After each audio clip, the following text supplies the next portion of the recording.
hasanatan wa qina adzabannar. Sampurna. Semoga dengan bacaan doa pada kesempatan pagi ini diberikan kelancaran dalam pembelajaran sampai akhir pembelajaran. Amin ya robbal Amin. Bagaimana kabarnya anak-anak semua? Baik, sehat nggih? Jadi harus jaga kesehatan karena ini masih di masa pandemi, jadi harus jaga kesehatan terus.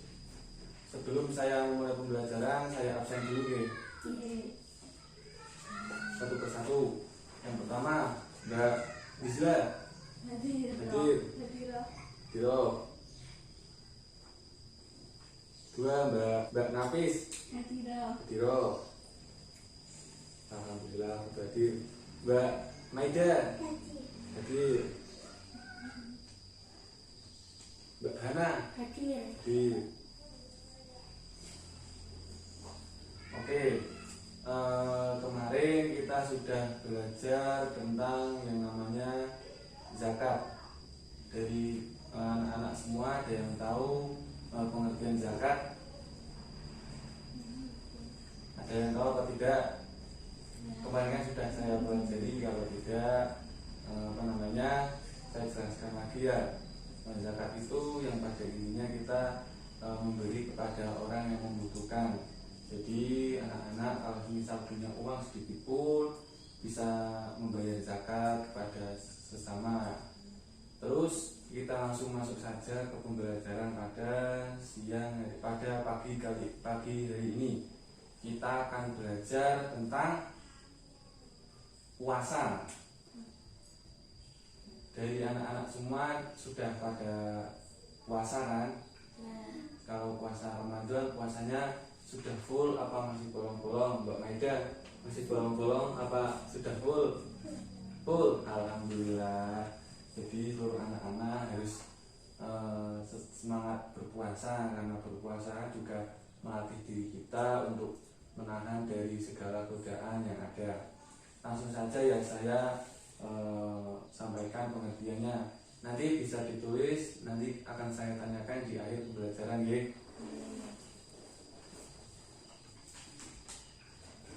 Yang pertama, pengertian puasa. Sebelum saya menyampaikan, ada yang tahu arti puasa itu apa? Mbak Nizla, monggo. Mbak Nafis, Mbak Maida, Mbak Hana, nggak ada yang tahu? Saya jelaskan. Puasa menurut bahasa artinya menahan atau mencegah.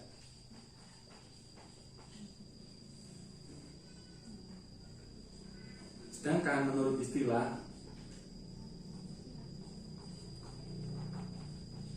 artinya menahan diri kita dari hal yang membatalkan puasa dari terbitnya fajar sampai tenggelam matahari. Bisa ditulis ya sambil saya jelaskan. Jadi puasa itu artinya menahan dari segala hal yang membatalkan puasa, dari terbitnya fajar sampai tenggelamnya matahari.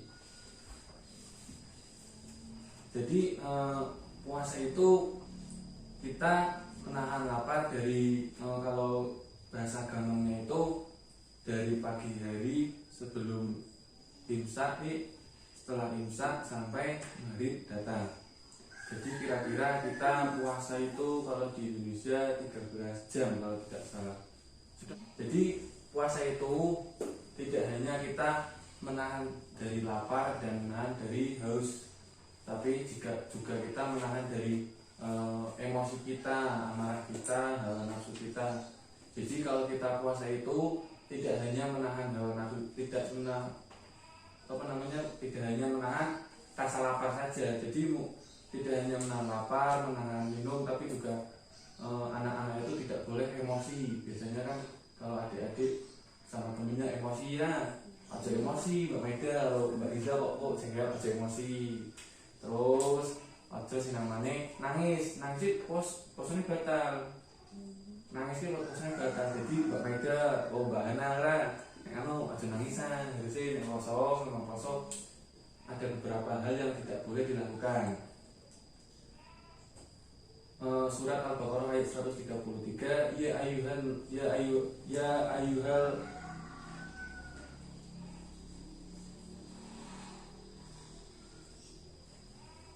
ayyuhalladzina amanu kutiba alaikumusiyam kama kutiba alal ladzina min qablikum la'allakum tattaqun. Yang artinya, hai orang-orang yang beriman, diwajibkan atas kamu berpuasa sebagaimana diwajibkan atas orang-orang sebelum kamu agar kamu bertakwa. Jadi sebelum kita berpuasa ini, pada zaman dahulu, pada zaman Rasulullah SAW itu juga sudah diwajibkan berpuasa. Jadi kita diwajibkan puasa. Itu kan nanti puasa itu ada puasa wajib dan puasa sunnah, nanti akan saya jelaskan. Terus ada syarat-syarat kita berpuasa. Jadi berpuasa itu juga ada syaratnya.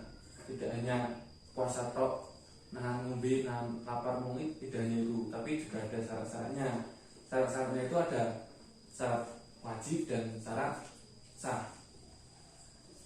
Kabus dulu nanti bisa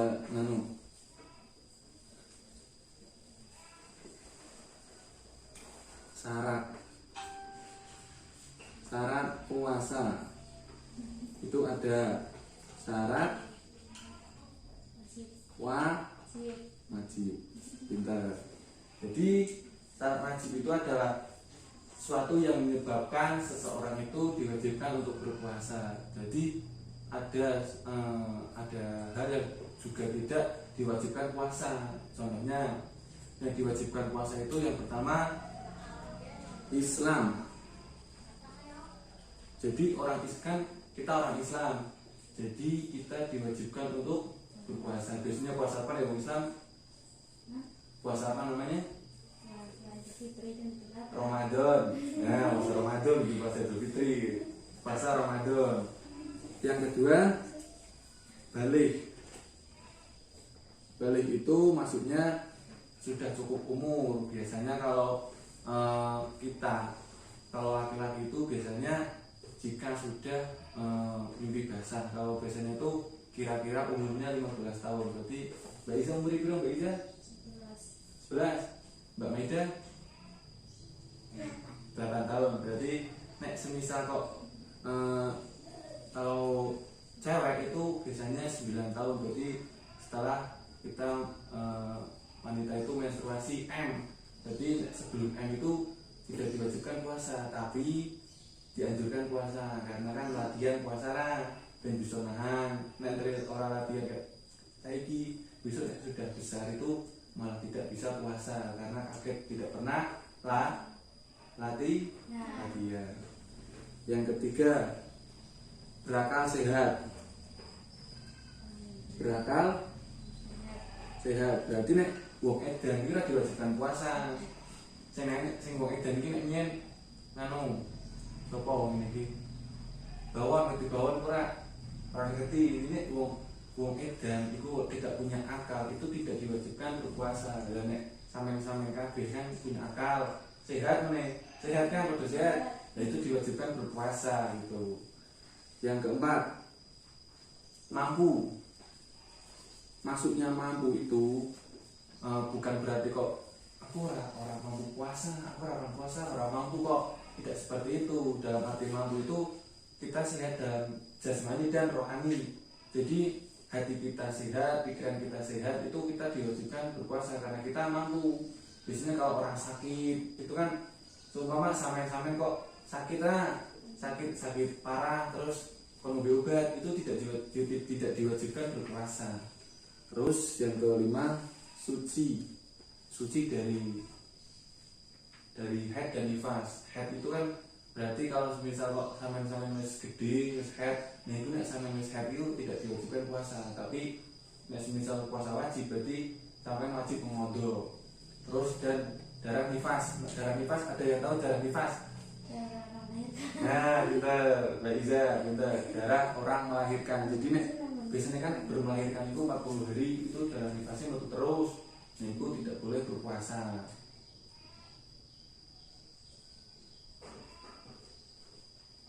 Terus kita lanjut ke syarat sah. Tadi kan syarat wajib, berarti syarat yang mewajibkan kita untuk berpuasa. Sekarang kita masuk ke syarat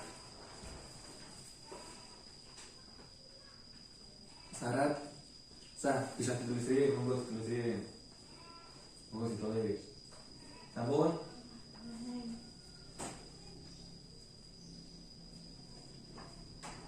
Kapan pratusan nih?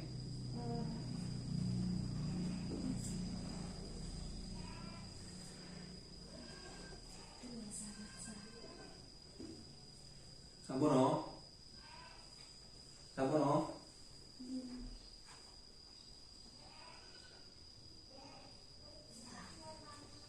Sudah ya, saya lanjut ya. Monggo bisa didengarkan kembali. Jadi syarat sah itu syarat kondisi yang harus dipenuhi oleh seseorang agar puasanya bisa sah dan diterima oleh Allah Subhanahu wa taala. Jadi puasa agar puasa kita diterima oleh Allah Subhanahu wa taala itu ada syarat sahnya. Jadi ada beberapa syarat-syarat yang harus kita lakukan dan kita hindari agar puasa kita itu bisa diterima oleh Allah Subhanahu wa taala. Yang pertama, Islam lagi. Karena orang Islam itu diwajibkan untuk berpuasa. Kalau misal kok bukan orang Islam itu tidak diwajibkan, dan itu juga berbeda aturan. Jadi untuk orang Islam itu ditegaskan kita diwajibkan berpuasa, wajib puasa Ramadan. Kalau puasa sunnah itu dianjurkan. Terus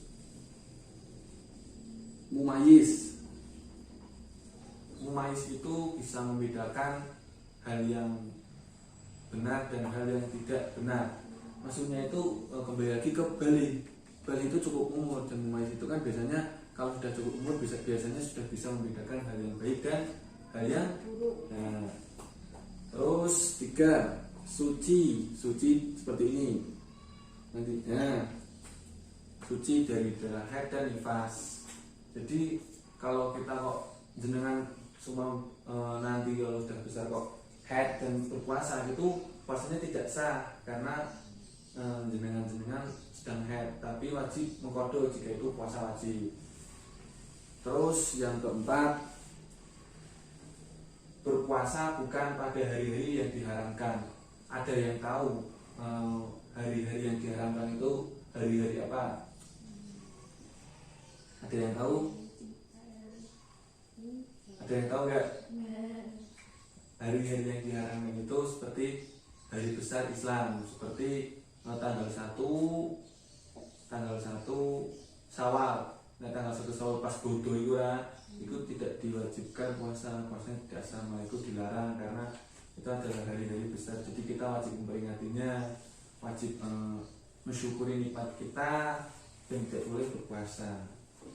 Terus sampun. Terus rukun puasa. Jadi puasa itu juga ada rukunnya. Jadi agar puasa kita sah, puasa kita bisa diterima dan bisa dijalankan, itu ada yang namanya rukun. Yang pertama itu niat. Innamal a'malu binniyat. Sesuatu itu harus diawali dengan niat. Saya mau tanya dulu, kalau niat puasa Ramadan ada yang tahu? Ngacung. Monggo ngacung, yang bisa ngacung. Angkat tangan yang bisa. Masuk puasa terus apa niatnya? Mbak Maida, Mbak Nafis, Lalen, lupa. Oh, saya ingat kembali. Nawaitu sauman wadi Adai fardu syahri Ramadana hadis sanati. Nah, ngomong kita itu niat. Jadi sebelum kita melakukan puasa wajib ataupun puasa sunnah, itu kita harus membaca niat. Karena niat itu adalah hal paling awal, yang hal dari hati kita yang harus kita tanamkan, harus kita lakukan agar nantinya apa yang kita lakukan itu bisa diterima oleh Allah Subhanahu wa Ta'ala. Yang kedua, meninggalkan segala sesuatu yang membatalkan puasa, mulai terbit fajar hingga matahari terbenam. Jadi kita harus meninggalkan hal-hal yang membatalkan puasa.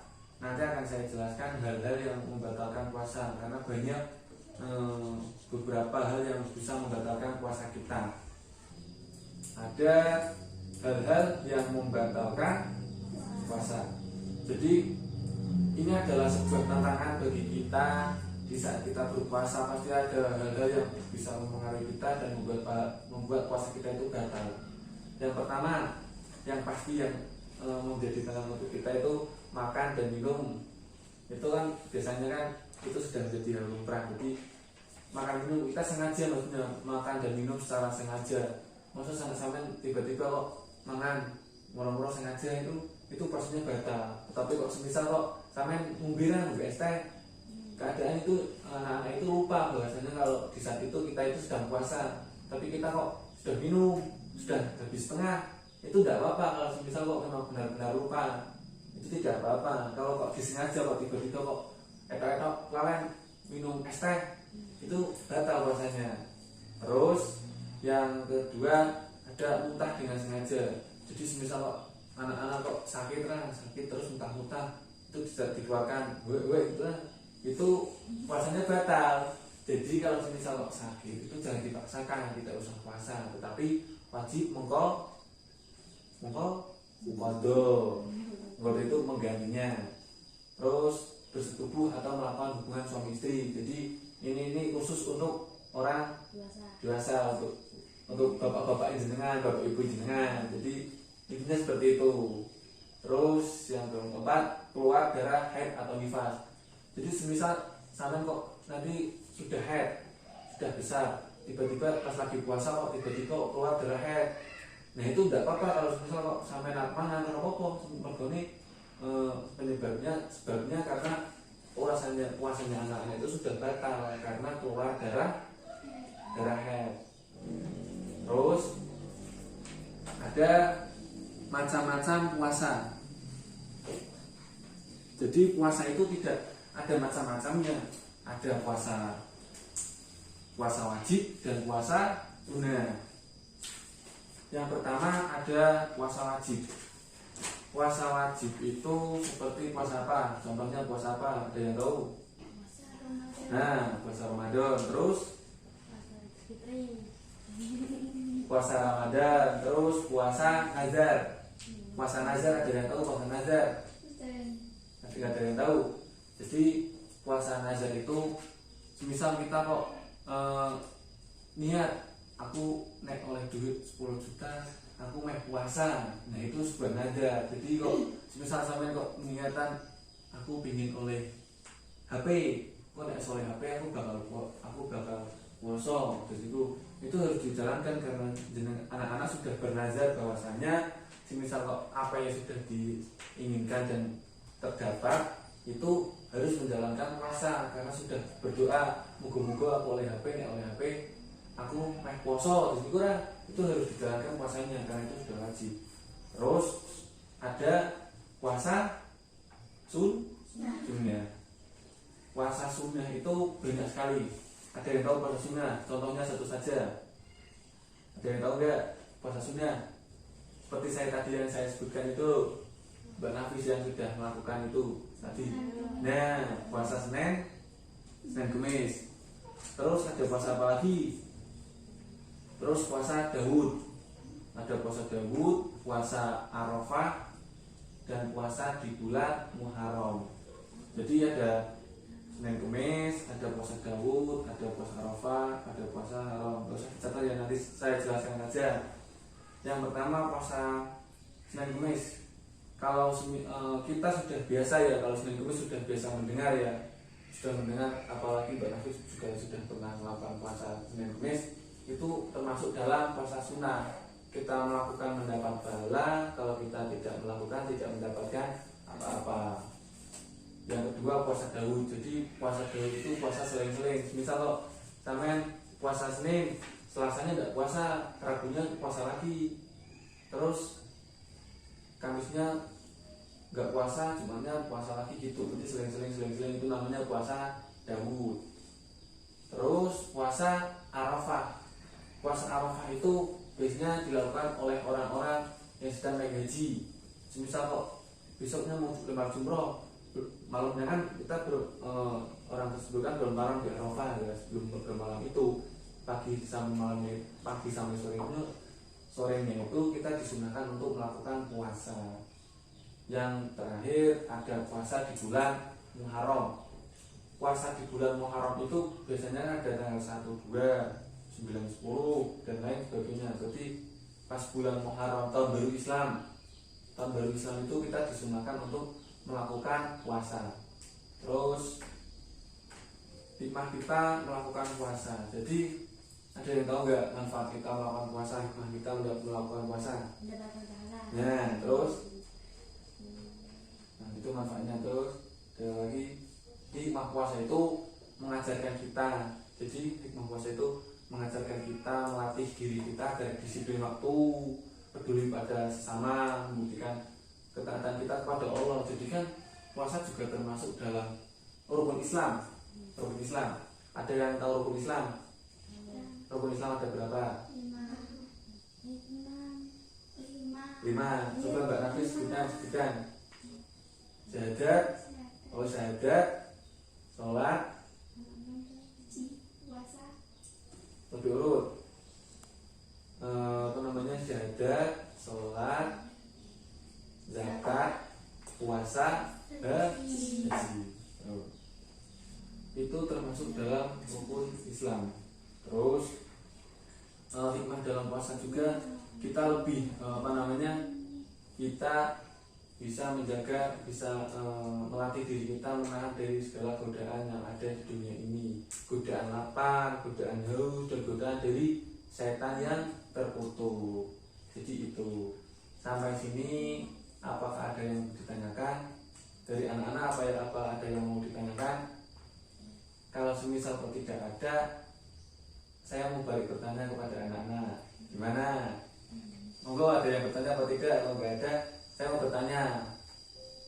Pertanyaan saya berkaitan dengan tadi yang sudah dicatat sama anak-anak.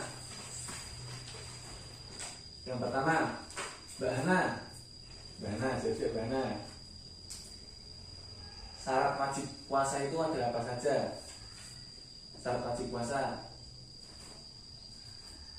Nggak tahu. Ada yang menjawab? Mbak Hafiz? Islam. Terus? Balik. Terus? Berakal sehat. Nah, terus? Mampu. Terus? Suci. Terus? Ada lagi? Sudah tidak ada? Ya. Tidak ada. Pindah tepuk tangan. Terus saya mau tanya lagi, Mbak Maida, buka.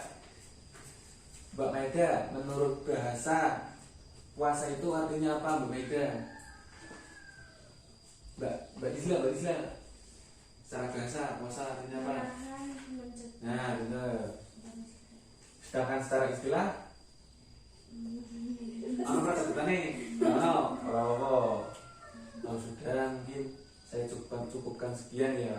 Nah, jadi saya mau menyampaikan akhir dari pembelajaran kali ini. Jadi pada intinya puasa itu adalah sebuah kewajiban untuk kita agar kita bisa melatih diri kita dari godaan lapar, haus, dan godaan setan, godaan hal-hal yang ini bisa membatalkan puasa. Jadi puasa itu bisa melatih diri kita agar kita bisa disiplin, kita bisa belajar bahwasanya hidup itu tidak hanya bersenang-senang, tapi juga harus kita menahan dari hal-hal yang biasanya kita lakukan.